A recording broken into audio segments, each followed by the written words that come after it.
Hi అండి. ఈ పండగల్లో నాన్ వెజ్, స్వీట్స్ తిని నోటికి పుల్ల పుల్లగా, కారంగా తినాలనిపించింది. వెంటనే పచ్చి పులుసు చేసుకొని తినాలనిపించింది.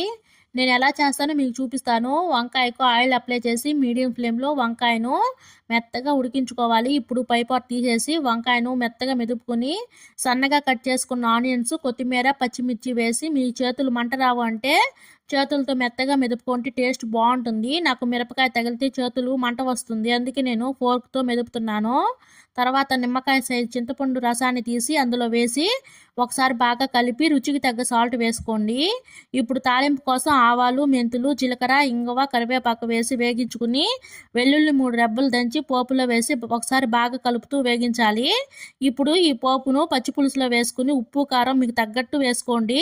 ఈ పచ్చి పులుసు ఎంత బాగుందంటే నేను మాటలు చెప్పలేను. ఒకసారి మీరు ట్రై చేయండి, పక్కాగా మీకు నచ్చుతుంది. మీకు ఈ వీడియో నచ్చితే ప్లీజ్ లైక్ చేసి సపోర్ట్ చేయండి. Thank you.